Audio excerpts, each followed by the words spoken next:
What if we could engineer a gigantic megastructure capable of harvesting every bit of the sun's energy? Something known as a Dyson sphere. How long would it take to construct this mega shell? Where would we find all the materials needed? And what could we do with the structure once we finally built it? This is What If, and here's what would happen if we could build a Dyson sphere around the sun. The idea of a Dyson sphere was, well, stolen from aliens. In 1960, astrophysicist Freeman Dyson theorized another civilization that found a way to meet their ever-increasing energy and space demands. They rearranged their solar system.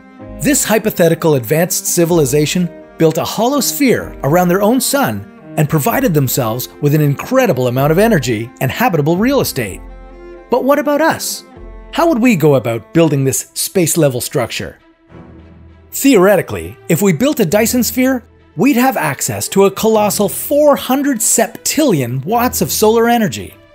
That's 1 trillion times more power than our entire civilization consumes today. The problem is, no known material is strong enough to handle all the space radiation. And even if we created one in very large quantities, a tiny gravitational pull towards the sun would make our solid sphere uninhabitable. Not to mention that it would be totally unstable. Every meteor strike would push a part of the sphere towards the star. But all these issues can be solved with a simple adjustment. Instead of building a solid Dyson sphere, we could build a Dyson swarm, a myriad of solar collectors with their individual orbits around the sun.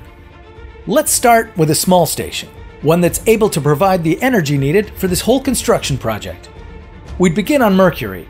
It would become our space mine for the iron and oxygen we'd need. From those elements, we'd make highly reflective solar collectors. The giant mirrors would reflect light into a small solar power plant. From there, it would beam the energy to where we need it. We'd probably demolish Mercury entirely before we moved on to Venus, Mars, and the outer planets. Even nearby asteroids would be decimated. However, even just deconstructing Mercury would supply us with enough energy to power up our supercomputers and boost interstellar exploration. Maybe we'd even build Earth-like oases, large rotating space colonies in the habitable zone of our solar system.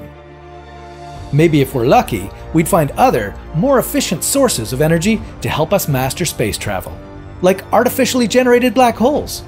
But that's a story for another What If.